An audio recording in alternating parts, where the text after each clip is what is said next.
Valeria Marquez is most often compared to a real-life Barbie in Mexico. She's got blonde hair. I mean, albeit it is dyed, but she does have the blonde hair. She's got the blue eyes, and those blue eyes are natural. She just has these absolutely unreal body proportions, and I'm not saying that as in like, oh, she's had work done. She has had work done, and she is very open and honest about it, but her proportions are like straight out of a Barbie box. She looks like a Barbie. She's stunning. She's got her own business. She recently opened up her own beauty spa, the Blossom Beauty Lounge.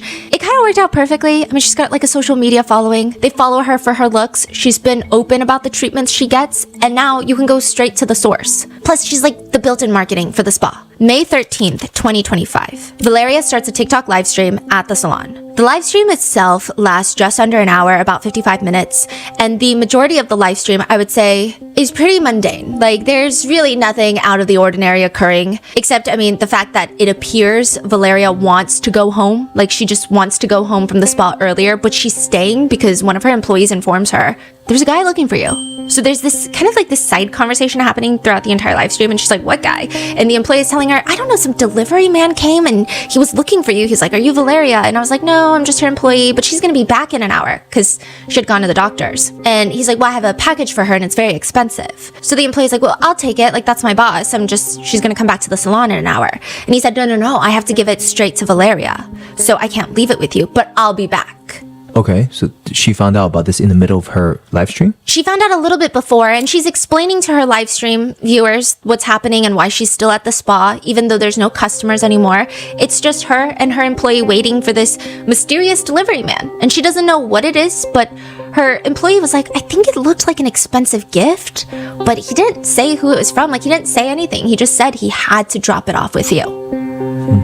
50 minutes into the live stream, a delivery man walks in with said mysterious present and asks if she is Valeria Marquez. She says yes, and she mutes the live stream. Do we see what's going on or just her face? We just see her. And right then and there, after she mutes it, the man opens fire and shoots her first in the chest, then twice in the head, killing her on her own TikTok live stream. In frame? Yeah.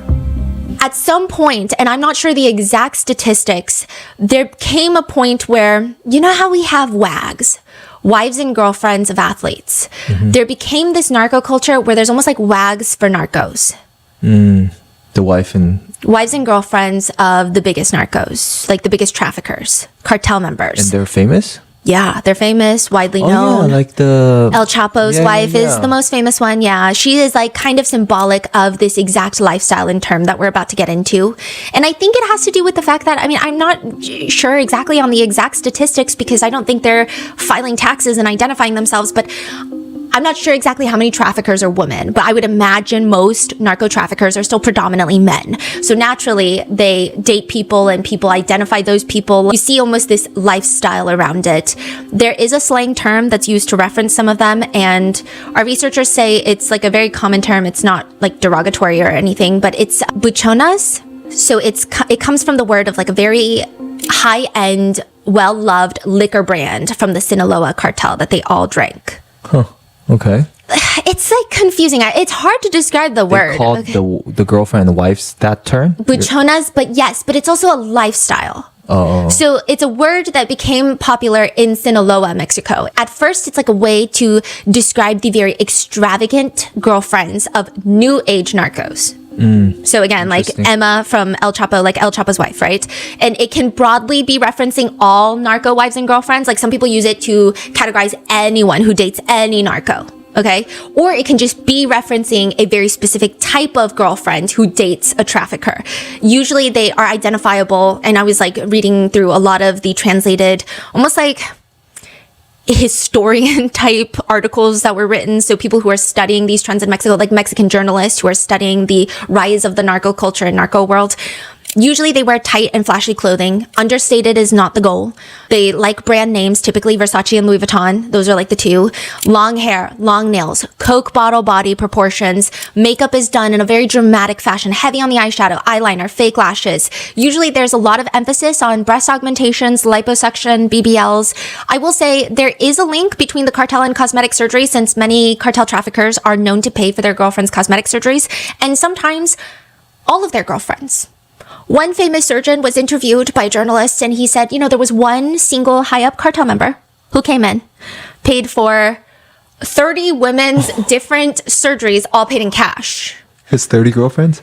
I don't know if it was all at the same time, but it seems like in a short span of time. You would have to think that there's some overlap for sure. Wow. Yeah. Huh. Yeah. That's not as, I guess, relevant, but the word buchona now means a lot of things. So at first it was basically just anyone who dates a trafficker, but then it transforms into, okay, well, it's the type of women who date a trafficker and they all have a certain look to them. Think like Kim Kardashian, Lauren Sanchez look. Then it was, no, it's anyone who is involved in the narco lifestyle that is a woman. So it's like an aesthetic, right? It's like, you know how Y2K is an aesthetic? This is kind of the narco aesthetic. It's more like a blanket term for a lifestyle. Affiliated with cartels or not, it's just an aesthetic. It's to describe a woman who likes to show off what God and her surgeon may have given her, which is nothing wrong with that. And someone who doesn't hide the fact that they have very large personalities, like a woman who doesn't hide the fact that she's very vocal and strong, and they like to party, and they like to meet people, including men. And like, what's wrong with that? That is a woman's prerogative after all. Okay? But one Mexican reporter describes the lifestyle as they represent glamour and authority in their own way. You know, you have these powerful women. It's not this Mexican woman who is submissive without money. These women have Chanel, Gucci. It's a search. It's almost a search for an identity of power. There was even a show called Las Buchonas, which followed the lives of 4 women with ties to cartels. I guess it's kind of like mob wives. That's the vibe I get. It's like mob wives. Like, we went through a trend where we were obsessed with mob wives. Like, we wanted to know who was dating which mob boss who was in federal prison. You know what I mean? What's the difference? Oh, just like regions? Yeah, I guess instead of the mob and the mafia, it's just the cartel. I see. Right, which, I mean, I guess we can sit here and debate which one has the more harmful negativity to humankind as a whole, but, you know, it's essentially the same thing. You're dating someone who has a lot of power and a lot of money that is in organized crime. Right. There are times it obviously gets a little bit out of control. Normalizing drug trafficking and glorifying the lifestyle is objectively not a good thing that I would encourage anyone to do. However, one viral incident has pissed off a lot of Mexican netizens because someone decided to throw their 8-year-old daughter a buchona style birthday party. Not just with like the style of clothing and makeup, which is already, you know, it's fine as an adult, but not fine if you're 8 years old, but also by providing prop alcohol bottles and prop guns to take pictures with. And it's interesting, I will say though, because sometimes the wives and girlfriends of drug traffickers are looked down upon more than the drug traffickers themselves, which I thought is fascinating. It's kind of sick and twisted and sad.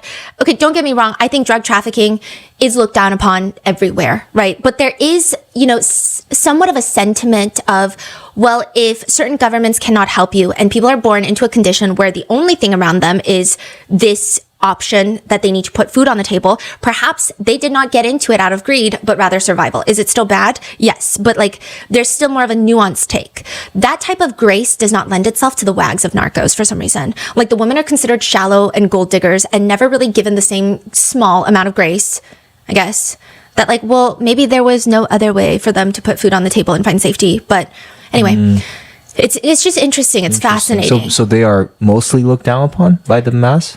Yes, I would say most Mexican netizens do not like this flaunting of this lifestyle. I mean, I guess it's the same in the US. Like, if you see pictures on Facebook of people holding wads of cash and guns, you're like, Yeah. that's not good. I wouldn't want my kid to do that. I don't have kids, or, you know, whoever.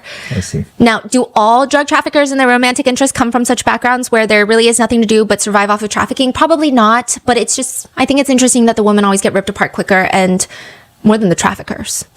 It's like kind of weird. It almost seems like a bigger moral sin to date a trafficker than it is to be a trafficker.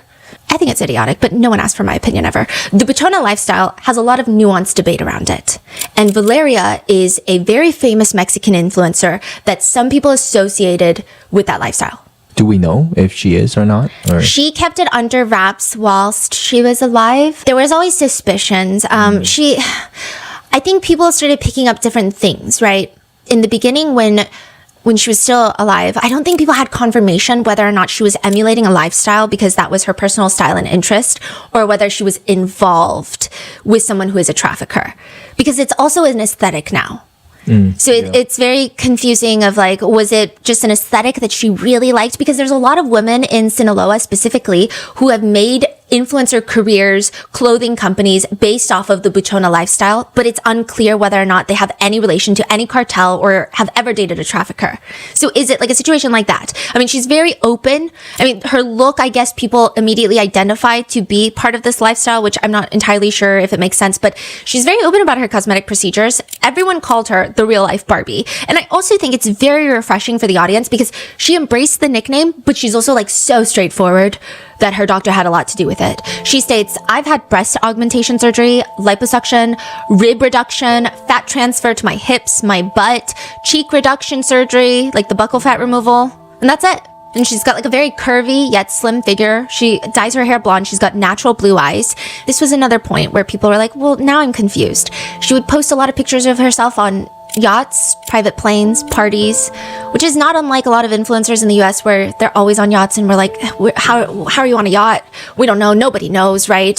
So netizens are just kind of wondering, how can she afford such a lifestyle? And that naturally leads people to speculating that she's involved with a narco. Is she a big time influencer or? She's pretty big. I would think that maybe got bigger after her death. But she's pretty big, yeah. And very widely liked. There's also a video of her trying to carry a giant bouquet of roses that she received as a present, which in Mexico, big bouquets of red roses are, I mean, same here, sign of affection, yes, but like mainly a sign of wealth. They're often referred to as ramo buchon. So bouquet buchon, like buchon again references someone associated with drug trafficking culture. So like bouquet and then drug trafficking lifestyle. Because I guess those are typically the people who flaunt it and will follow this trend. And it does take quite a bit of money to, it's like a very specific aesthetic, right? So people are like, well, does that mean that she's dating a trafficker? We don't really know. And she's always she's like weirdly private about her dating life, but not private. So she'll tell us about things that happened with her ex-boyfriend, but she won't straight up tell us who she was dating. She'll post some pictures, but his face is hidden. Right? So it's kind of like you kind of get an idea, but not really. Now, she also does have a very big personality. So people just assumed that's also part of her dating a trafficker. I'm not a narc. I don't even know. Just by looking at her clothing, her lifestyle, I don't know if she even falls into this category, but they say she did. She just, to me, seems like a normal girl just having fun. I watched a lot of her live streams that our researchers translated, and she just has blunt humor, and people keep trying to say, oh, this is that lifestyle. And I just think that she's just blunt. Like in a video, her uncle, who is a hairdresser, is doing her hair and she's responding to live comments. She's live streaming. Someone makes a dig at her in the comments. They ask her, do you come from Temu? Basically insinuating that she's factory made and cheap. And she reads it out loud and quickly responds, actually from Shein, babes. Vienes de Temu, de Shein, bebé. And she doesn't even seem bothered in the slightest. Like, in fact, she seems slightly amused by her own response, but her uncle is defending her. Like, those girls who comment, like, I want to see them in person. What, are they Dior or something? And she clarifies, well, it was a guy that commented. But then another person tries to be snarky, asking, what do you have that is natural? And she thinks about it for a second and she says, my eyes, my nose, and my feelings. And she starts chuckling at her own words. And like, if having a big personality and having Barbie-like proportions and being a girl's girl is a certain lifestyle, like maybe we should all join that lifestyle. Valeria's audience seems to primarily be other girls and women. She had her own private Instagram channel where she would drop messages, pictures, stories about her life. It's called Personal Girlfriends. And just a quick disclaimer, the conversation of buchona lifestyles and her potentially dating traffickers is going to be relevant after her death. So I'm not just talking in depth about it, even though it's unrelated. It's going to be pretty pertinent to the investigation into her passing. Now, there's a lot of Valeria's digital footprints that have since gone viral again after her passing, with people digging up old posts. One of these circulating ones is not long before her death. Valeria posts a screenshot of text messages between her and a friend of hers. The point seems to be showcasing their very goofy banter that they have, joking about Valeria's love life, and we don't get too much context. So some people pick it apart to understand Valeria's love life because they think her passing has to do with her love life. Others think it's unrelated, so there's a lot of different interpretations. But she is texting one of her best friends, like her public best friend, who is also posting on TikTok and Instagram all the time. Her name is Vivian. So Vivian texts Valeria something. People think it's about how she should get back together with her ex. The ex being a suspected trafficker is what people think, okay? But Valeria responds, ha ha ha, I would rather shit in my soup. Vivian writes back, bitch, I know you want it, ha ha ha. She says, I mean, yes. And Vivian says, I will throw some lime at you. So lime, I guess, has some sort of like purifying context. Like, I'm going to purify you, right? And she said, but no, ha ha ha. So Valeria is like, yes, but no, like I would never. They joke about how the thing has died. I don't know if it's the love or whatever. And she's like, not even in my nightmares would I. So Valeria is talking very strongly about how she would never get back together with her ex, is what the conversation seems like. Now, this is where people think it's weird, because Vivian texts her, the only one visiting you, basically insinuating that Valeria's love life is very isolated and empty right now. And she jokes, the only one visiting you is myself, Santa, and your uncles. Ha ha ha ha. So Valeria is close to her best friend Vivian. She's very close to her uncles. She actually started her salon with one of her uncles. And Santa, as in La Santa Muerta, the Holy Death. Not long after, What? Valeria will be killed. La Santa Muerte is the holy death, saint death, if you will, depending on who you ask. You know, they will either tell you she is a folk saint that you need to show respect to, or they will try to douse you with tap water because holy water is a little harder to get your hands on. Holy death is typically represented as a female skeleton. So it's a female skeleton in a long robe, and she's holding a scythe, like a Grim Reaper almost, you know. Side note, the Catholic Church has basically denounced saint death, holy death, as being satanic, saying it's practically devil worship and death is not a saint, so she technically is not considered a Catholic saint, but rather a folk Catholic saint. So kind of like folk religion. One person says, even though she's, you know, the holy death, it's actually a devotion to life when you worship the holy death. You're embodying who you are in life. That's the promise you're making, because we all meet the same fate one day, which is death. One person says, yes, okay, she represents death, but I would say she's an overall neutral entity. Some people do petition her for bad things, but just as many petition her for things like love and safety. One person says the whole appeal of worshiping, so like worshiping as in like having altars and praying to the holy death, and sometimes even performing ceremonies for the holy death, it can border on like the ritualistic side depending on how extreme and strange it gets, but that is applicable to pretty much any religion. They say the whole appeal of holy death is that she doesn't treat anyone differently. Technically, holy death is one of the most amoral saints out there. They just don't really, I mean, death comes for all. There's no discrimination. There's no avoiding it. They don't reward anyone because death is neutral. Death is, everyone will face death.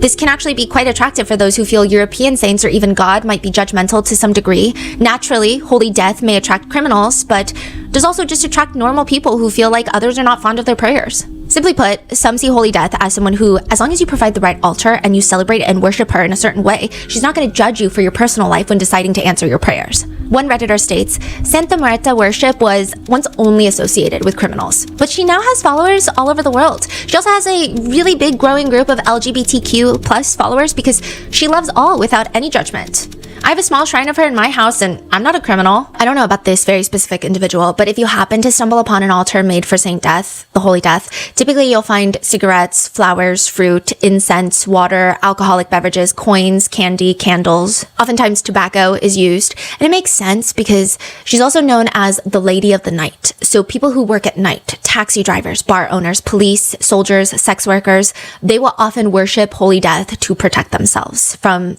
very violent deaths that happen at night. I will say there is some strong associations with the criminal underworld and Santa Muerte because Holy Death is worshipped heavily by many cartel members. And that association has only been growing stronger, so much so that the FBI put out a bulletin on it, which kind of reads more like a gossip page.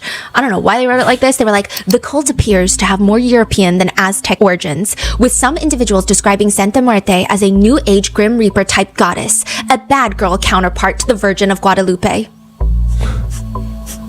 They state that more and more cartel members have been worshipping Santa Muerte, which I guess is great intel for the FBI to have. However, they acknowledge that it's becoming increasingly disturbing, if you will. They say, with the stakes so high for cartel members and foot soldiers who probably know that they will die in a violent manner, with the stakes so high, the sacrifices and offerings to Santa Muerte have become barbaric. Rather than plates of food, beer, and tobacco in some instances, the heads of victims and presumably their souls have been served as offerings to invoke powerful petitions for divine intervention. They say that when they busted a bunch of cartel hiding spots, the authorities, they had altars to Santa Muerte with narcotics, drugs smeared on the statues to help activate them. Like, make them come alive. It said one powerful criminal was killing virgins and babies once a year and offering them as sacrifices to Santa Muerte to gain favor and magical protection. And clearly it didn't work because he was arrested and then died in prison, which is a double whammy. Cartel members have used holy death against other rival cartels. In one instance, Gulf cartel enforcers captured Sinaloa cartel members, took them to a public Santa Muerte shrine, and executed them as offerings to the holy death. One neighbor who overheard another gang kill someone by lighting them on fire said they overheard that gang talk about how they had to make multiple human sacrifices, not just this one, because they were going to ask the holy death for, quote, something big. The FBI bulletin details additional incidents allegedly have occurred involving victims with their skin and hearts removed. Other cases have included individuals castrated and beheaded while alive, lit on fire and burned to death, and butchered and quartered. Sometimes authorities found only the victim's skin. Well, they don't find the bodies because they're thrown into a stew that is apparently called, the stew. But translated to Spanish, it's a barrel filled with liquid fuel that is lit on fire. In another instance, investigators stumbled upon 11 headless bodies stacked on top of each other. And just outside, they found 11 burn marks in a circle, like a cult-like circle. They presume and conclude that those were the decapitated heads that were burned in a ritual in a circle. Investigators were not certain what type of ritual was performed until they found the perpetrators, raided their homes, and there were the Holy Death shrines. So for the sake of clarity though, again, not everyone who worships Santa Muerte is a criminal with nefarious prayers. In fact, I think most are not. And Valeria has been open in different live streams about how she does worship the Holy Death. Valeria has... You know, like her relationship with Vivian, her friendship with Vivian is a huge point of contention online, even while Valeria was alive. So they would frequently live stream together so you could see their in real time authentic discussions and interactions. And Vivian is also kind of an influencer, but a much smaller one than Valeria. Some people think that Vivian was latching on to Valeria to get famous, but that's obviously, you know, thinking with a heavy dose of skepticism. In any case, Vivian says they've actually been friends since before Valeria got famous. Regardless, people have lots of thoughts and opinions about this friendship. Some people think that their friendship is kind of that sisterly love where they tease each other and they bully each other, but that's just how they communicate. Others think, no, Vivian is constantly saying things to get under Valeria's skin. Like you can just tell she's saying things and it seems like thinly veiled jealousy. Some say you can even feel the jealousy from Vivian, like radiating off the screen when they're live streaming together. This is before anything that happened. People already had this sentiment? Yes. So even before Valeria is killed, people are like, see, it's like half and half. Some people are like, I love their friendship. Others are saying, I don't know, their friendship is weird. But now that Valeria is gone, people have decided, they believe the theory that Vivian wanted to live Valeria's life and that she was trying to destiny swap and take Valeria's life.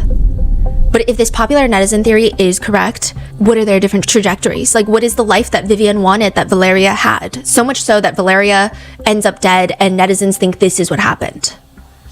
They seem to have very similar yet vastly different lives. Valeria starts modeling at 16 for clothing brands. By 21, she wins this beauty competition called Miss Face. It's a local Guadalajara beauty pageant, but after winning that means you can go compete on the state level.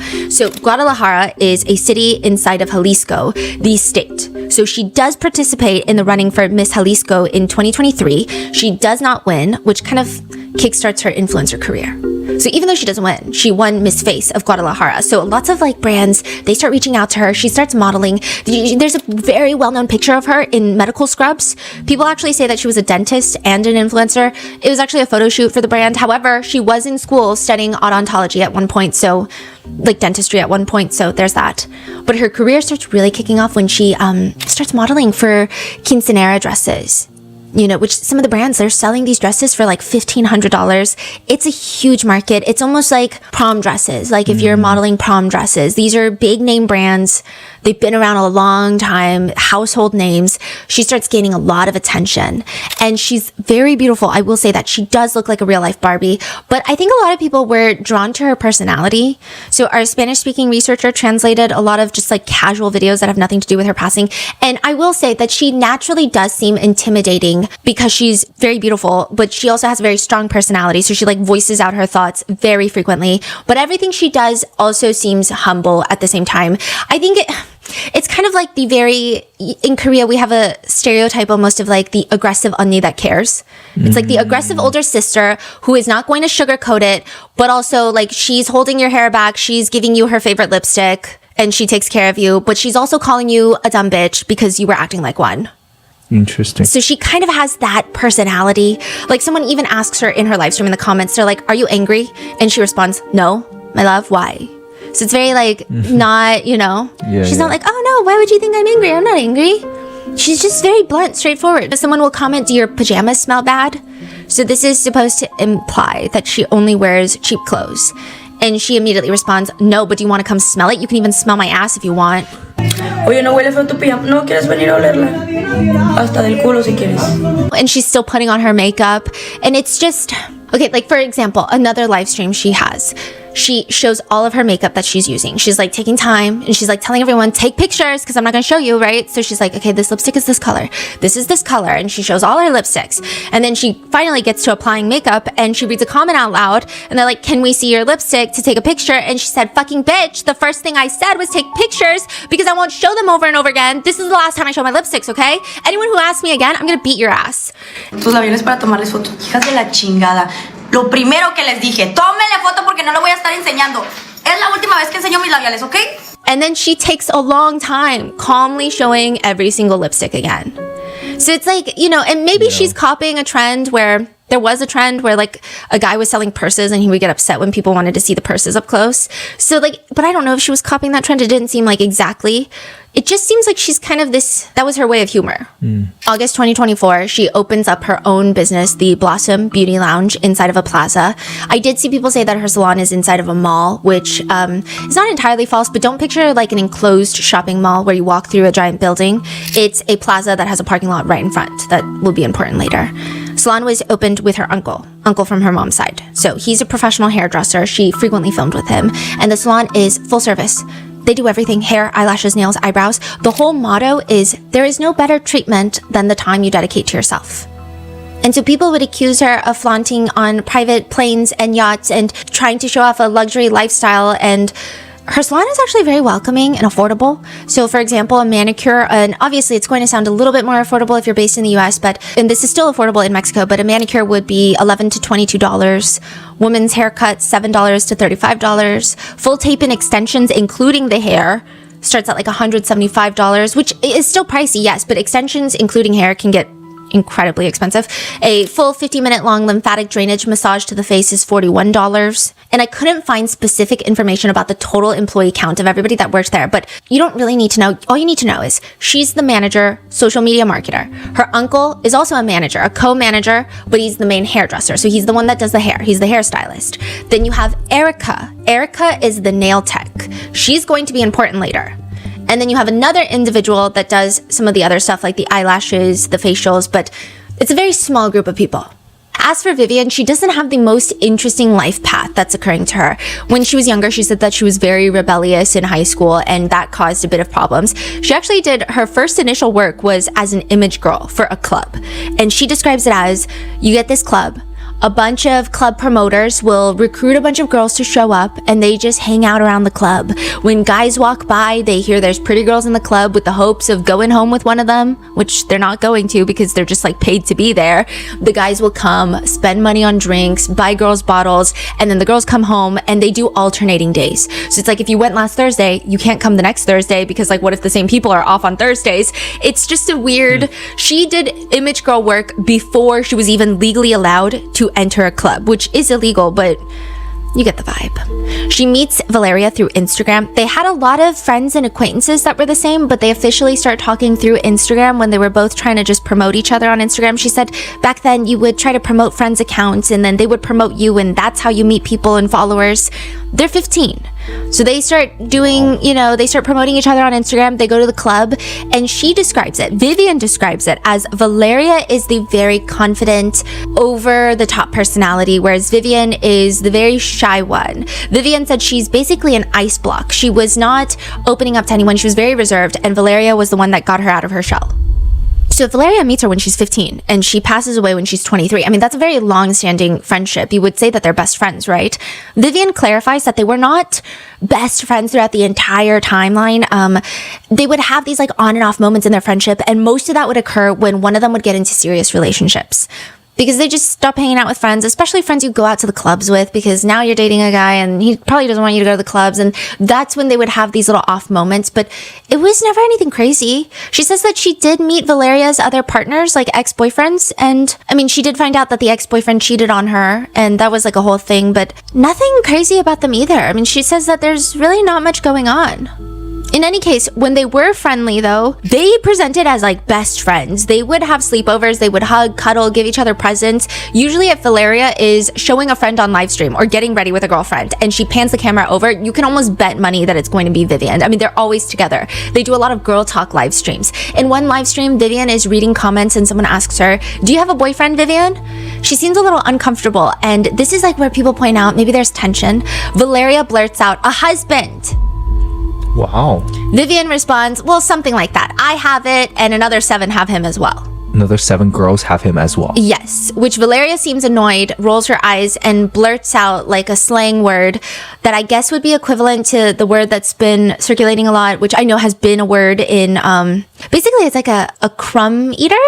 Like you just settle for anyone in a romantic relationship She's calling if they give you Vivian? crumbs. Yes, but it's not like the worst word to call someone. I guess That's just how they banter. Like, Yeah. oh, you're just, okay. And it seems like Valeria is upset because she probably gave Vivian advice over and over again that you shouldn't put up with this type of behavior, and Vivian is still putting up with it. It seems like a sore spot, but that live stream has been analyzed to hell and back. In a controversial interview after Valeria's death, Vivian is asked if the two of them ever fought over guys, and Vivian says no, they have completely different types of guys that they go for. And more on this later because it's very important. Some people speculate that Vivian has started dating one of Valeria's ex-boyfriends after Valeria's passing, but that is a rumor and we're going to get into it in a second. But she says they've got completely different interests. Like they have 2 different types of people that they like. Vivian says that she likes more of a street style guy who is more dark skinned, and she says that Valeria likes a light skinned guy with like that buchona lifestyle, the more, you know, that kind of look. But I don't know, people are skeptical about all of this.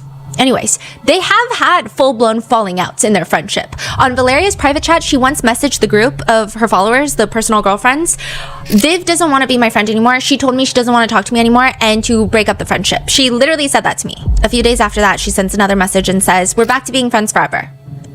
So it's hard to tell if they're just being dramatic, but they did seem to have some sort of tumultuous friendship. During another live stream, Valeria is talking about a fight she and Vivian had where, a side note, the way she's talking about it is more so in like a, haha, like, isn't this so crazy, funny, crazy story time type of tone. I mean, they're both together in the live stream. So it's not a serious sit down of, let me tell you about the most toxic fight I've ever had with my best friend. It's like a very, like, can you believe this bitch? She says, "This bitch grabbed me by my neck," and she said, "What's wrong with you?" And I snapped back, and people were shouting at us like, "Don't fight." Anyway, we were a little out of it. Vivian adds, "It was all a misunderstanding." No, fue una loqueada, una ondeadilla de pedo. And they're both kind of giggling and both clarify it was just a crazy moment, a crazy little episode. They post another TikTok together after not posting each other for months. And the caption of that TikTok just reads, "We're so pretty. It doesn't look like a few months ago we were fighting to the death." Even before Valeria's death, people were going through live stream after live stream, just trying to point out odd moments because, I mean, they go from being together 24/7 to all of a sudden Valeria stops answering questions about Vivian. She stops posting about Vivian. And then all of a sudden they're back to posting together. So people were naturally invested and had these, they wanted to know what was going on. You know, in one live stream, the 2 girls are drinking. Vivian is holding the camera. She's live streaming, but it's not obvious that she's on the phone. It just looks like it's propped up. And she doesn't announce to anyone in the beginning of the live stream, like, "I'm live streaming," or like, "Hey guys, look, we're live streaming, we're live." And Vivian says, "We're having a little drink." You can hear Valeria's voice in the background. Her speech seems much slower than usual. It sounds like they just got home after a night out, and she seems a bit drunk. And she asks Vivian, "Is that my phone?" Vivian responds, "Obviously, gorgeous. I started a live stream on your phone." Es mi teléfono. Soy hermosa. Yo hice un live de tu teléfono. Oh, that's crazy. Yeah. That's That's like, yeah. That's crazy. Yeah. Okay, and then what's Valeria's reaction to that? She just like kind of plays it off and they just keep live streaming. But I think for one, it's insane to take someone's phone and start live streaming. And then second, I think it's insane to live stream without telling people because like what if she had taken off her shirt to change after a night out? Like what if you'd never privacy know. in general. In That's the house. insane. Yeah. Just generally speaking, like it's just weird. Yeah. It almost seems kind of like a setup. Exactly. Yeah. So it's odd. Other times she'll steal Valeria's phone while she's live streaming and then she'll be like, I'm gonna kidnap you now. And it's so Valeria would start the live stream. But this is Valeria's account where Valeria has much more followers than Vivian does. And she's like, I'm gonna kidnap you now. And then she'll run with the camera and then Valeria is chasing after her. It just, I guess a lot of people see it as Vivian is trying to take Valeria's clout. I mean, that's such a weird word to use. No. I see why people say that. Yeah. I guess they're saying like this is Valeria's Instagram and her live streams, but Vivian is trying to make it a her thing. Like she's the main character in Valeria's live streams. And it's done in a way where it doesn't feel natural. They're saying like it doesn't feel like both of them are just engaging in a conversation. It just feels weird. In another clip that has since gone viral, making the rounds, you know, Valeria's live streaming in her house, getting ready. She looks to the side and she says, why the fuck are you coming into my house? I don't even get a notice, fucking bitch. And she continues doing her makeup and it's clear that she's just talking in a blunt way, but she's answering comments and she's like, yes, Vivian is here. I'm telling you, she walked into this house like it's her house, that bitch. So, I mean, I don't know, maybe some friends, and like maybe it's because I don't have like a crazy best friend that just like barges into my house, but I think it would throw me off. Okay, it wouldn't throw me off if someone shows up to my house and like a friend shows up unannounced, but it would throw me off if they ended up inside the house and I'd be like, how did you get it? Yeah. I don't know. It just, but her reaction tells me it's a little weird. Valeria thought it was weird. Yes, because I imagine if it's a common thing between them, she'd be like, oh, hey, you're back. Or like, hey, where were you? You know? Yeah. Like basically Vivian's crossing boundaries that was not. Yeah, and I think Valeria is trying to set the boundary without being super firm, even though she has a firm personality. Yeah. So it's just, I don't know. Some people thought it was normal between them. Some people thought it was a strange and toxic friendship. But does that mean that you could be a killer? A lot of people have noticed a lot of jealousy as well. Just looks-wise, people think that Vivian went to the doctor and showed them a picture of Valeria to tell them what she wanted to look like. The resemblance, I will say, is pretty striking. Neither of them have natural blonde hair, but Valeria has always been blonde. That has been her trademark. Not to say that anyone who is blonde is copying Valeria, but Vivian eventually decides that she's gonna go blonde, which is normally fine, but she also decides to get blue contact lenses, which Valeria has naturally blue eyes. And just the resemblance in the facial features, but more so than that, is eventually they start wearing similar looking outfits, but Vivian keeps posing like similar outfits, same pose as Valeria.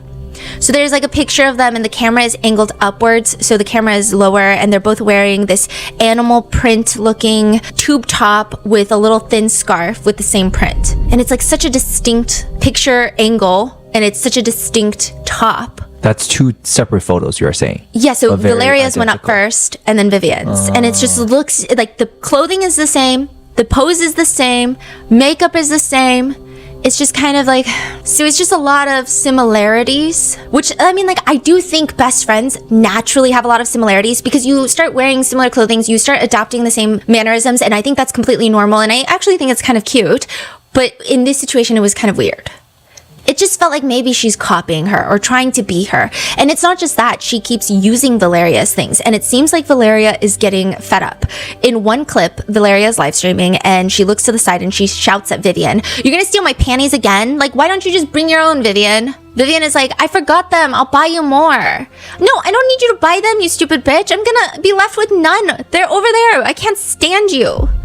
So it seems like every time she comes over and they go out, she like borrows Valeria's undies and Vivian is like, "I'll just buy you more." But Valeria's like, "No, because it's not about buying me more. It's about the fact that like you're taking so many of them. I don't have any more undies in my drawer." Vivian walks up, hugs Valeria from behind, and Valeria pouts, "No, fuck off." And she's like, "I need black ones." And Valeria looks at her live stream comments and goes, "No, she doesn't give a fuck." Like just saying like, my friend is crazy. Like she doesn't give a fuck. They start digging through the drawer though, and Valeria picks up a gray pair of undies and is like, "This one's yours." "All right, as long as they're not visible." And then Valeria eventually offers, "I also have a black one if you need."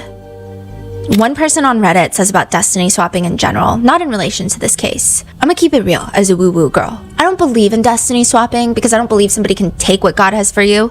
And even if they get what they want, it will never be exactly what you had. Not only do I believe it doesn't work and it's incredibly complex to attempt, I also believe, people describe destiny swapping for other things. Some people think it's like when your friend picks up style tips, or your friend is introducing you to a work opportunity, or your friend is introducing you to other things or doing things with you. People think those are examples of destiny swapping, but it's not. It's like someone trying to move into your life and replace you. It's like they're trying to steal your husband, your kids, your house, your job. It's not even like they like the clothes that you wear and they want to buy their own. They want to dress in your clothes. But is Vivian doing that? And is she the only suspect for who killed Valeria? Not really. There were rumors that Valeria is linked to various other people that could have had motive to kill, such as Francisco Alvarez Solario, the son of LR1. That's what they call him. That's his nickname. He is one of the most dangerous cartel leaders in the state of Jalisco. Francisco, the son, is often nicknamed Narco Jr. And there are pictures where people believe Valeria is with Narco Jr. and it seems that they broke up and not on good terms. And some people even suspect that Vivian is dating him now. It's such a mess. Valeria Marquez starts her last TikTok live stream May 13th, 2025. She's sitting inside her Blossom Beauty Lounge and it looks like she's near the receptionist desk, like she's behind it. And it's just like a green wall behind her, and mainly you just see Valeria in frame. You don't really see anything else, and it does appear to be somewhat of a slow day, or perhaps it's close to closing time and they don't have a lot of walk-ins coming through. There is music playing in the back, but it's a salon, so it's not a club. You can hear Valeria. The music is very background noise, and then there's really not much else. Hola guapa, hola mi amor. She's wearing a tight pink bodysuit. This is very pertinent later. She's wearing white jeans. And the first 45 minutes of this live stream, it feels beyond ordinary. She's answering questions about her eyelash extensions. She's talking about how her head hurts a little bit. She has a headache. Ay, me dolió muchísimo la cabeza. The comments are asking her, are you going to stay there all day? And she says, no. She plans on leaving soon. She says she's extremely tired, just not feeling great. It seems like very early on in the live stream, the last remaining client leaves. So it's just Valeria and one of her employees, Erica, in the entire salon. It's just two of them. Is Erica in frame or no?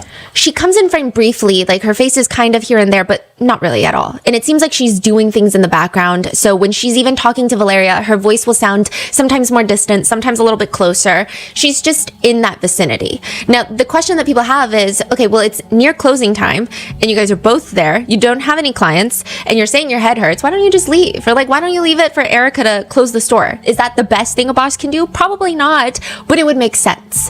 So it's just Valeria and her employee Erica. Why are they not leaving?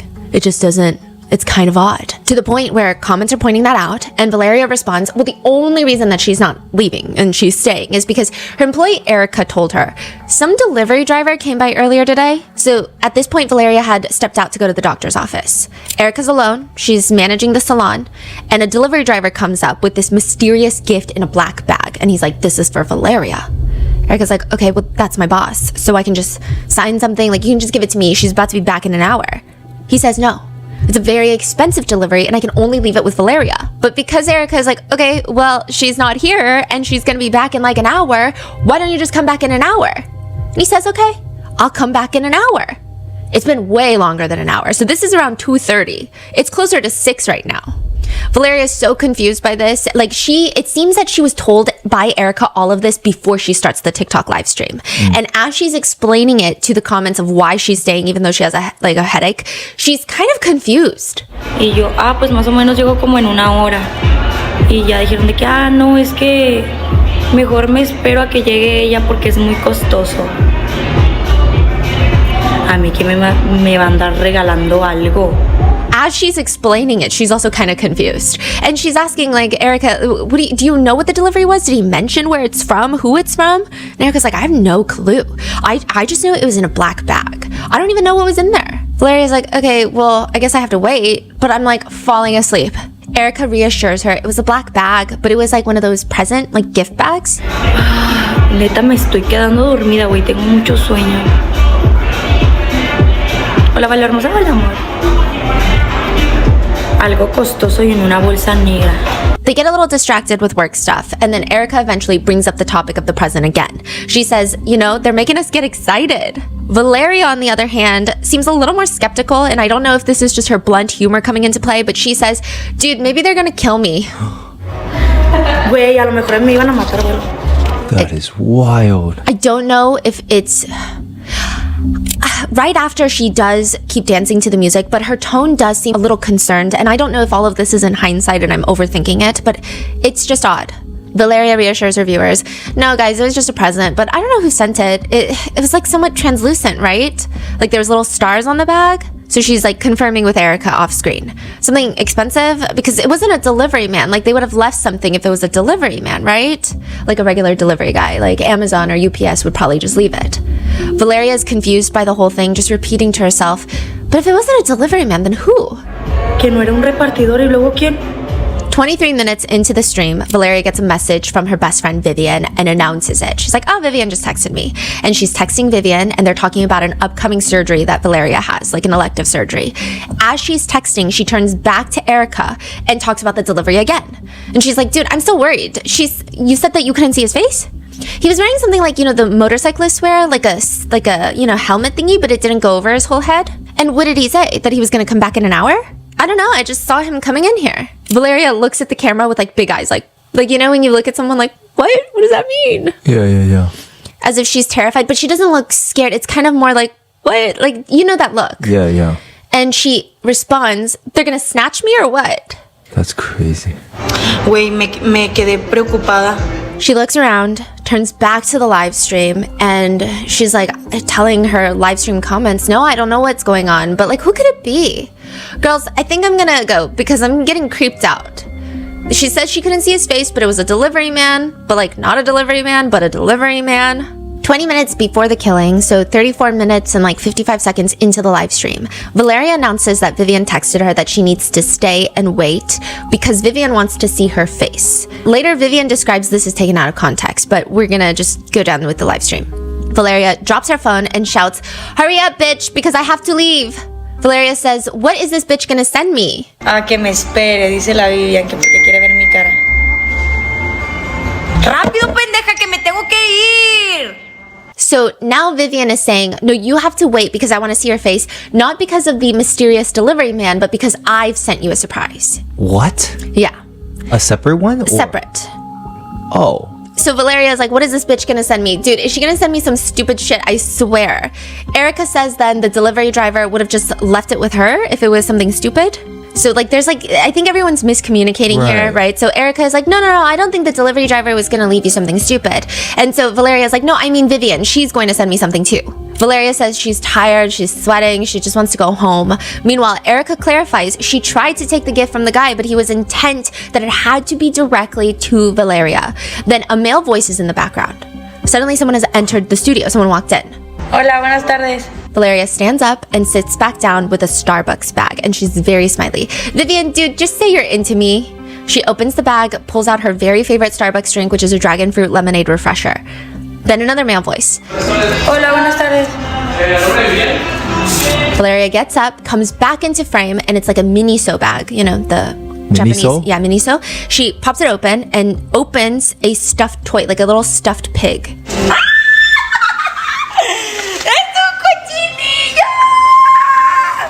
Valeria's hugging it. She's screaming, it's a little pig. Dude, Vivian is in love with me, I swear. She starts posing with the stuffed pig. It smells like ass, but I will ignore that. I love you, slut. Marry me. I love it. Vivian, like, do you want to be my girlfriend here in front of the audience? I have never confessed to anyone, but I think you're the love of my life. Like, we should date for real, dude. She reads the message from Vivian out loud. Because you're all pink today.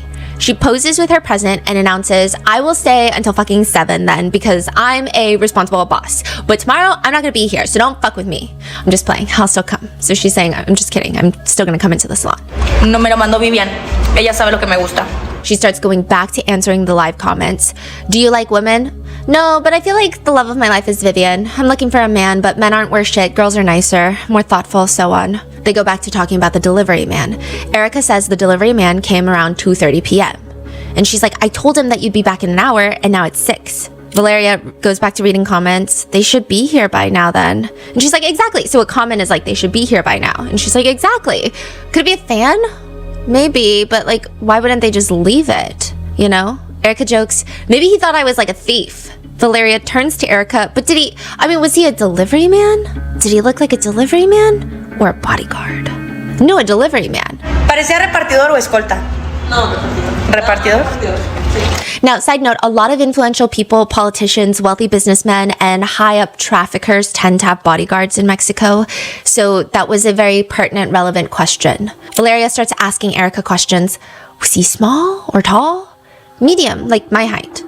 But who? I cannot think of anyone. Like, they would have told me that they're getting me a gift. She starts answering more comments. A delivery man would just leave it, the gift. Yeah, exactly.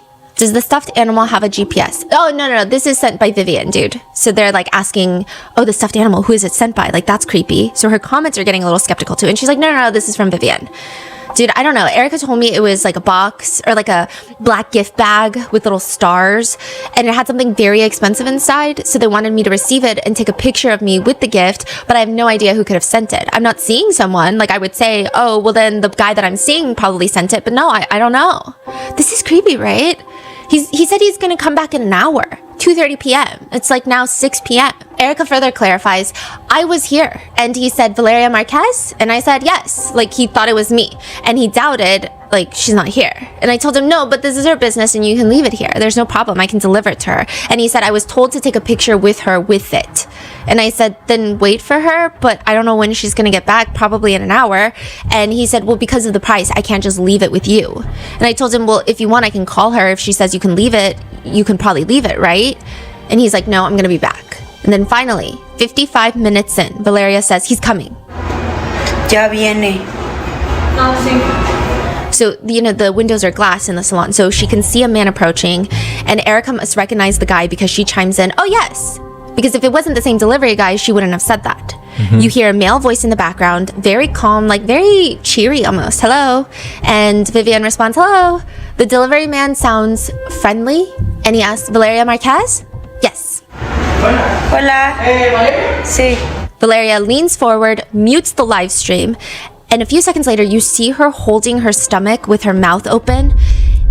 You don't see a lot of blood. It's almost like she had a stomach cramp hit. Like, it's almost, I don't know, if maybe, like if someone hit her in the stomach with something. Like, it's a shocked face, but almost calm in the sense of you don't see anything visually. She has been shot. There's not a lot of blood. The bullet seems oddly small. You almost don't even see it in the live stream. And then you do because she's shot twice in the head. Again, it's a small bullet. There's not a lot of blood, but you can see her body fall forward. You can see her body go limp. Her face is covered by her hair. She's slightly out of frame. I mean, not much. Her face is out of frame, but her whole body is in frame because she's still live streaming. She's clutching the stuffed pig, and it almost is like her body goes rigid. And within seconds, you see the phone camera get pointed towards the ceiling, and you see the employee, Erica, turn off the live stream. What? Now, this whole thing is muted, so we don't know if the delivery man said anything else to Valeria before or whilst or after shooting her, or what Erica's reaction was because it's muted. But her face, I mean, she's not screaming. It seems like her face is almost like determined. I don't know how to describe her face. Other people have said she looks indifferent, casual, determined. Like, those are the words that are most frequently used to describe her expression. That's crazy. But the employee was there watching the whole thing? Yeah. And nothing happened to her. That's the big point of contention in a moment. All the police know right off the bat is that this must be a contract killing. The delivery man, yes, he is the one that pulls the trigger. He is the one that physically kills Valeria, and he, of course, needs to be arrested. However, it's very clear that someone hired him to do this.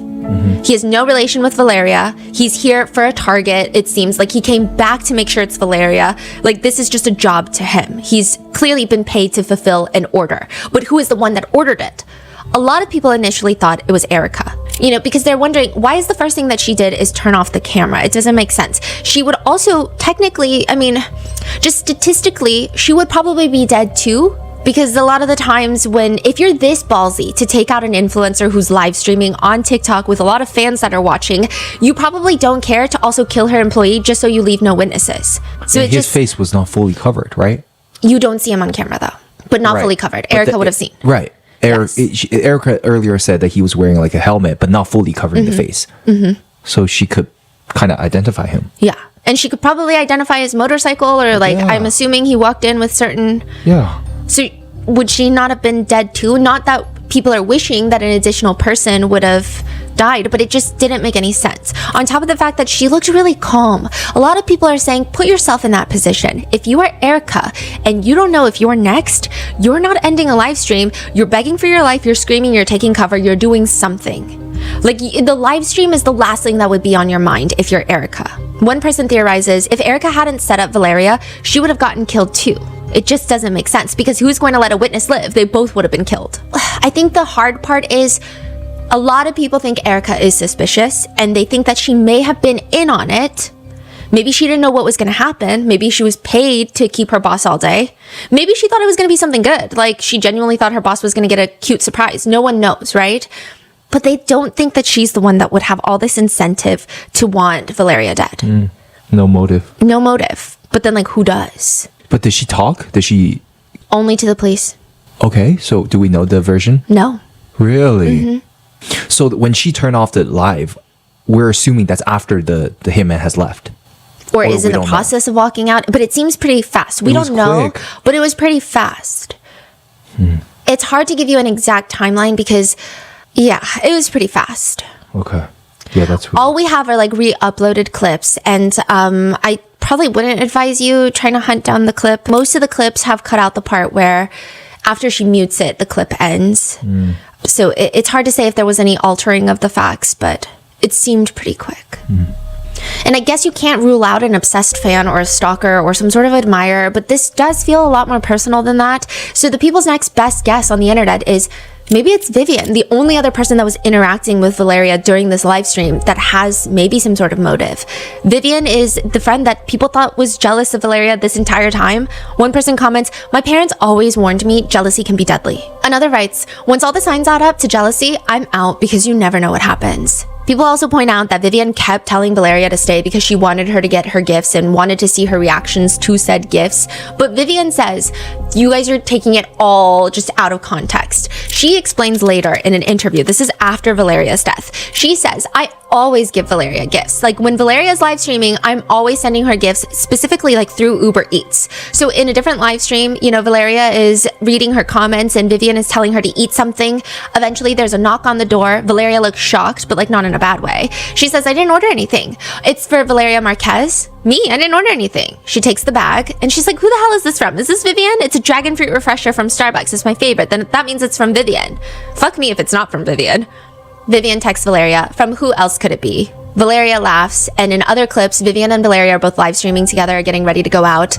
Valeria's at home, Vivian's at home, Vivian's about to go to Valeria's, and she's like, I'm gonna pick you up Starbucks on the way. And they both kind of do like this baby voice with each other.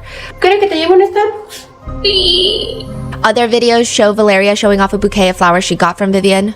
And Vivian just describes, you know, with my close friends, the friends that I truly love, I'm always really thoughtful. Like my way of showing love is through gifts. So I always try to shower Valeria, like whether it's stuffed animals because she loves stuffed animals a lot, or with flowers because she also loved flowers. She loved being given flowers. I would send it to her simply because seeing her happy came naturally to me. Seeing how excited she got like a little girl when she received things was more than enough for me. Like I always gave Valeria gifts. I always showered Valeria in gifts. The interviewer asks her, how frequently did you give her presents? I mean, I can't tell you, it was kind of like a regular thing. Only when I felt like giving her the gift, I would give it to her. I mean, I literally almost always gave it to her when I saw her in live so that I could see her reaction when we weren't together, you know, because a lot of the times we were also together. So she says that recently Valeria was having problems with her ex. So I just wanted to cheer her up, send her food, flowers, stuffed animals. But a lot of netizens are saying it just feels so convenient. Also, the fact that Vivian loved to be around Valeria when she's live streaming, but conveniently the day that she passes, she's not there. There are other people who also think it's odd that she sent her a pig and then she ended up dying in the same live stream. It almost feels like when you factor in what netizens believe to be this obsessive jealousy, it feels almost like a humiliation tactic. And the fact that she was watching, it just feels like she wanted to see this happen, is what people are speculating. Now, Vivian says in a later interview, that's just couldn't be further from the truth. It doesn't make sense. She said she's watching the live stream because, quote, I was at home and because I was watching her live. I mean, I watched her in the background on my phone and I had her voice in the background just listening to her. If she said something that involved me or that I wanted to give an opinion on, that's when I would send her a message and send her a direct message on my phone. She says, I didn't feel like anything strange in that live stream. I mean, as I told you that I had it in the background, like there were times that I concentrated a lot on what I was watching on the phone. Or sometimes I would do other things and I would stop listening to her. I mean, I stopped paying attention to what she was saying and then I would reconnect. And I was always watching Val's lives because it was just very entertaining. Like she's very funny, so I always watched her lives. She said she was interested in what present she was going to get. She says, I mean, of course I was curious to know what they were going to give her because normally the gifts they sent her were always left right away. So if there's flowers, people leave them. If there's other things, they leave them. So it was just intriguing. She says about the moment that her friend passes, quote, so at that moment when that happened with Val, I even thought that they had like thrown confetti poppers or something at her because I saw her kind of duck and then she went off to one side. Like I didn't really grasp what was happening until I saw that she literally was almost collapsing onto the table. She said that she had the live stream minimized to a small corner on her phone, so she's doing other things. So when I saw that she kind of ducked, I said, oh, they threw confetti at her. And then I zoomed in to show the full screen. And that's when I saw she was already with her hair covered to the side. So I didn't understand what had happened until I saw that she literally started falling on the table. So logically, I got very worried. I immediately got up. I called her uncles because her uncles weren't at the salon at the time. I don't remember why they weren't there. So I called them. I told them that I think something happened to her. I mean, that I wasn't very sure because it wasn't very clear, but logically at the moment I didn't see it like I did later after watching all the videos properly. At the moment I didn't see it clearly, so I just said something happened. She said she saw some live stream comments saying Valeria had been shot, and she was screaming at, like, you know, telling the uncles, like, what do you mean she's been shot? Like, that's when I started freaking out. She's calling the uncles and getting ready. She's out the door and going to the salon. She says by the time she gets there, another one of their friends had been watching the live and rushed over. We were both in shock. We just hugged each other. I mean, we couldn't believe what was happening. We were so angry because, of course, they couldn't let us into the salon. I couldn't see Val. I mean, they had put up the tape by this point, but I was just in a moment of shock. I was in denial. I didn't believe something had happened to her. I was simply completely in shock. Everything was closed off. I mean, they only let immediate family in, logically, right? I don't know any other way to express what I was feeling because at that moment, tears would not come to me. I was in shock. I mean, I didn't want to accept it. I didn't want to accept it. When I was in the Uber, I didn't want to accept it. I was very sad. I was very confused. I just wanted to get there and see her. I mean, I wanted to get there and see how she was because my brain couldn't process that she was no longer there. She says that she doesn't like that people have made her out to be this jealous friend when she's mourning and grieving the loss of her best friend. She says people have concocted these crazy theories in their minds about her being a jealous killer. And she says even about like her trying to look like Valeria, she says, I never tried to look like Valeria. I always had my own style, my essence. I had always wanted to be blonde since I was little. Even at like 15, 16 was the first time that I did try to style and like lighten my hair, but obviously since I was with my mom, she was the one who paid for it, so I couldn't maintain it. So that's how I dyed my hair black again. I always liked blonde hair, always. I even like how it lights up my face. Like I like how it looks on me. I mean, it's a matter of like I like how blonde looks on me more than I like how black looks on me. But that also has to do with the fact that I haven't seen myself recently with black hair because I haven't tried it in a while. I've always admired Valeria, but it was never a thing of me like wanting to look like her. I've always been very present in who I am and I've never looked at other paths. I wasn't envious of her. I didn't want to look like her. I thought that she and I had we were very clear to each other and very pretty in our own ways. And if I used contact lenses or if I became blonder, it was just because I liked it, because I always knew what I am and what I like. I love contact lenses. I don't only have blue contact lenses. I have brown, green, gray. I mean, I use all of them. It's just that in most photos, unfortunately, I appeared with the blue contact lenses. About clothes and the rumors of destiny swapping, she says, yes, I took her clothes. Of course, between friends, you lend each other clothes. I also lent her clothes of mine, and we also bought from the same boutiques. It doesn't make sense. As for all their recent fights that Valeria was sharing on TikTok, she says, I mean, there was a fight over a guy issue. Okay, so there was this other friend who was hanging out with all of us, and that friend thought Valeria was hitting on the guy that she liked.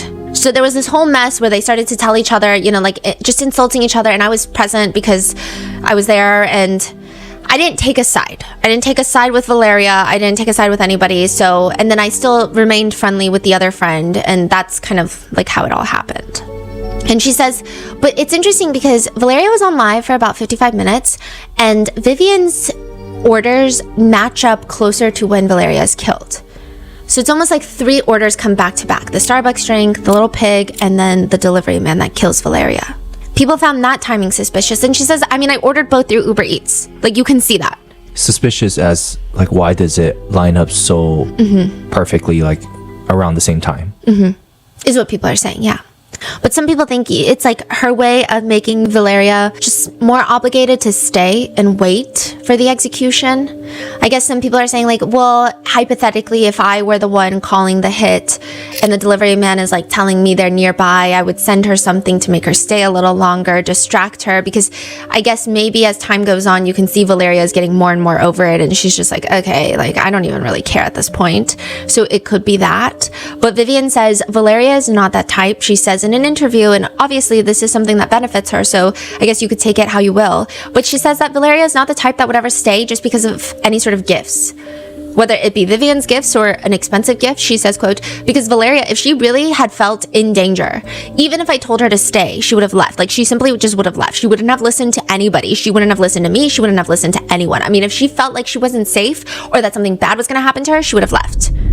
I know what you're thinking, which is kind of irrelevant. Yeah. What? Yeah. And she's like, but I think that she was just more intrigued by the gift than anything. Like she was confused about knowing who it was from and what the gift was. Others say, you know how Erica had briefly mentioned in the live stream, like they said Valeria Marquez, and she was like, yeah. And they're like, Valeria? And then she's like, well, this is like my boss's salon. She's stepped out. Do you recall that in the live stream? So that's where people are like, it's interesting that you bought her a stuffed pig because she was holding onto it during the live. And now it's very easy to identify because you would tell someone who doesn't know the difference between the two girls, hey, it's the one holding the stuffed pig. That's crazy. Wow. I guess people are saying it's just such a random gift. But Vivian is saying, well, no, I got a stuffed pig for her because I just wanted to make her feel better. I wanted to get her flowers, but they wouldn't deliver in time. And the stuffed pig was pink and she was wearing all pink. So that's why I coordinated it like that.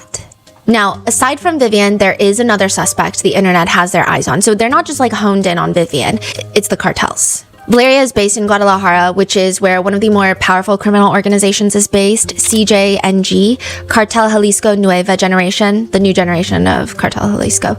And she was suspected to have been dating R1's son. Now, R1, whose real name is Ramon Angel Alvarez Ayala, is the leader of one of the subunits of CJNG. So this is like a top dog. I wouldn't say he's the toppest, like he's at the top, but he runs one of the subunits. And I've heard he is in charge of the subunit that handles taking people out.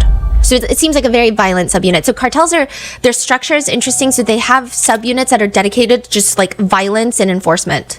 And then obviously they have different subunits that are more for the trafficking purposes, right? Mm-hmm. But he's like the head of a very violent subunit. He's also been linked to the murder of Carlos Manzo, who is the former mayor of Europan. And people say that he was killed because he was not bending to the demands of the cartels. Was it a shooting or? Yeah. Now, Valeria was allegedly dating his son, Francisco, who is nicknamed Narco Jr. They had seemingly a nasty breakup, which is all but confirmed with the recent arrest in this case. So recently in Mexico, R1, the dad, was arrested on suspicion of murder of the former mayor as well as influencer Valeria Marquez. Really? Yeah, I know. People were so shocked. Really? They cracked down that hard? Yeah. Interesting. Authorities were stating R1's son was in a romantic relationship with Valeria. He had already threatened her on several occasions, and everything indicates that the son asked his father, R1, to commit the femicide.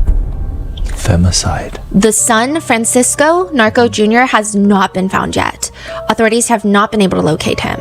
But why would R1's son ask his dad to help him kill his ex-girlfriend? I'm not doubting it. I'm not saying like, oh, but why would he, right? I'm saying, like, is there a reason? Because a lot of people are saying being entangled in the cartel life is incredibly dangerous, but you would imagine that it's impossible for these cartel higher-ups to kill every single person that they've ever been romantically involved with, and then to do it in such a public scale and in a way that a lot of psychologists believe is humiliating. To do it in the midst of a TikTok live stream for the world to see, there is a humiliation aspect. But it also is a power. Yes. It's also it's like a message almost. Yeah, and it's like and it's dangerous because it does put a target on your back for authorities too, because there's more pressure for them to solve the case. So a lot of people think, well, maybe Valeria knew too much about the organization, but some people think it's weird. And I say maybe it's a potential motive, not as justification for murder, but just as people are trying to figure out why Valeria. In one live stream, Valeria says about her ex, do you know what he told me? That I was already used. and that he didn't like women who'd been with a lot of guys, that a lady doesn't go from bed to bed, and that I was one of those women. He told me he was disgusted by me knowing how many men I'd slept with, that I wasn't good enough to introduce to his friends, that how could he give me his last name if I had already been recycled? And there I was, believing he loved me, putting up with his insults, his control, even his stupid jealousy. Also, he could treat me like trash. ¿Sabes lo que me dijo? Que yo ya estaba muy usada, hasta sus celos estúpidos y todo para que al final me tratara como si fuera basura. Some people think that Valeria was getting fed up and she was perhaps disclosing too much information. Allegedly, days before her death, she posted an Instagram story showing bruises on her legs, and she wrote, "It was my partner with whom I lived with. That's why I say he is my ex. And I make that person responsible for anything that might happen to me and my family, even if I have to leave the city." She even wrote in her private broadcast, "Don't break my heart anymore because I will actually die this time." Then another one that reads right after, "Why are people so fucking stupid?" Another circulating screenshot is Valeria had shared the screenshot of how she allegedly got kicked out of a club and the security guards assaulted her, leaving her covered in bruises, and it was all her ex's fault. So apparently the caption of that story that has since been deleted reads, "My ex didn't like me being here to have fun, and the security guards told me, please leave because you don't know what he's like. I don't want to get in trouble with him." And they dragged her out of there, and she was covered in bruises. So it does indicate that she was dating someone who had a lot of power and they were scared.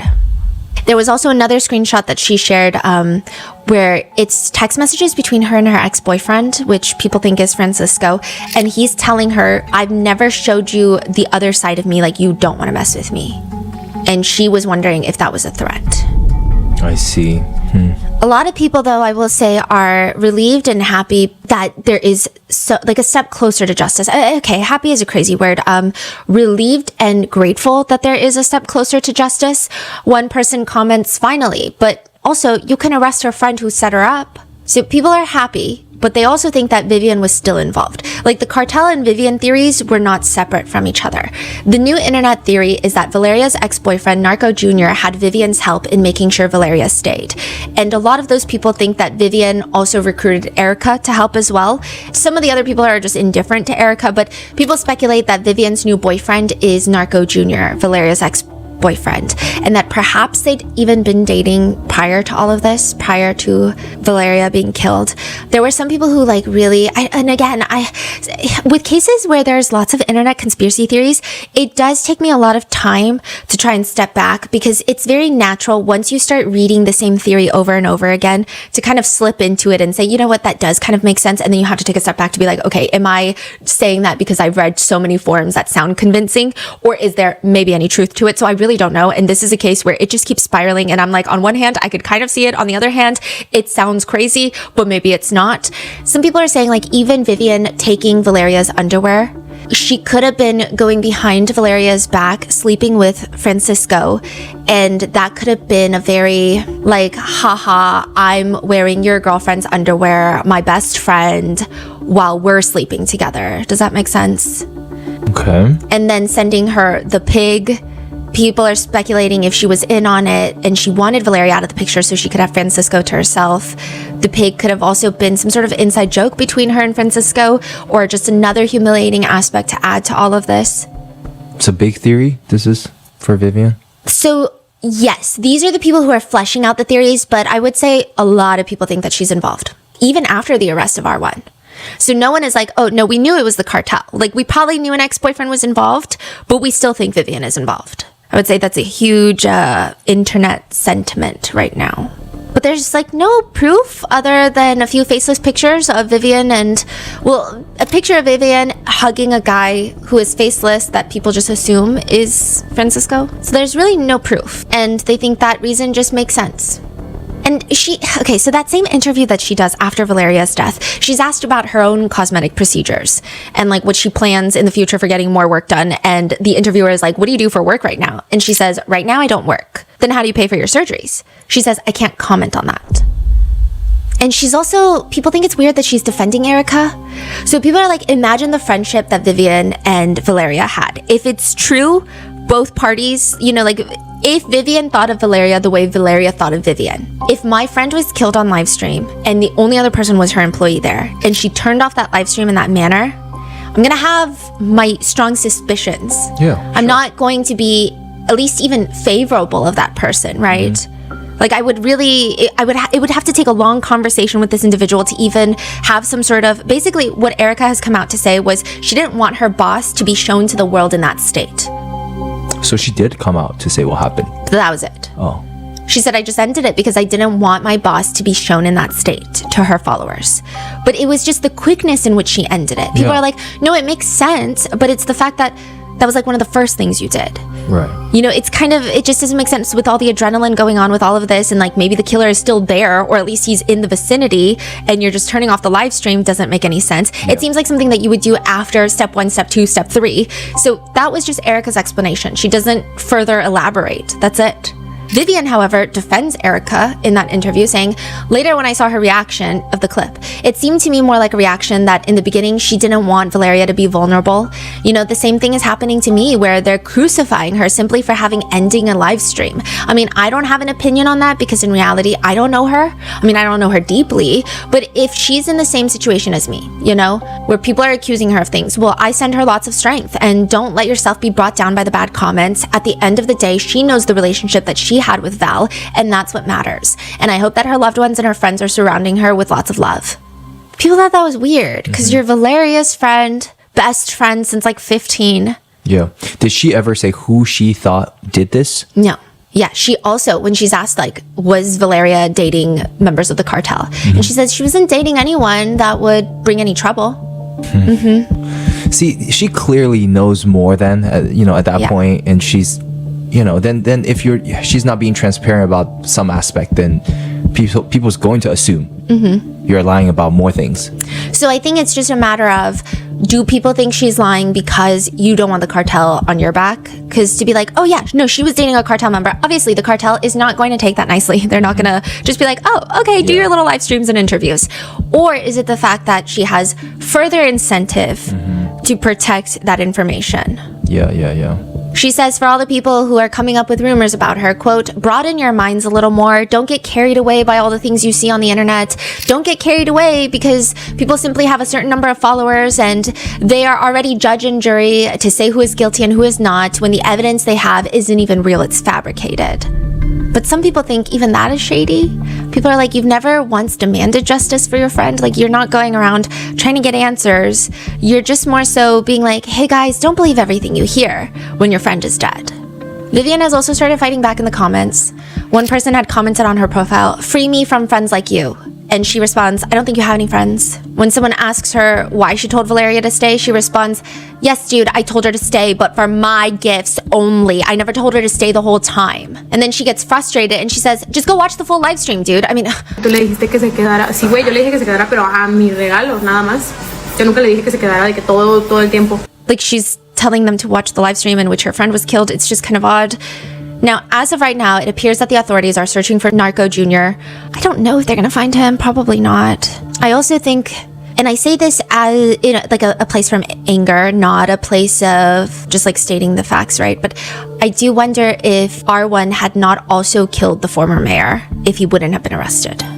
If it was just the death of a woman, I don't know if he would have been arrested. But I think maybe it's like, okay, we wanted to get him down for killing the mayor, but now we can also get some good standing with the community because we can make it about Valeria. Because, a lot of that, so many people are shocked that they were arrested someone in the first place. And that means that usually authorities don't care when a woman is murdered. Yeah. Exactly. So I don't know if they're searching for Narco Jr. I don't know if they're going to find him. Maybe they're investigating if any of Valeria's friends have anything to do with this. I'm not sure. One person writes, honestly, I'm just surprised she's getting any justice.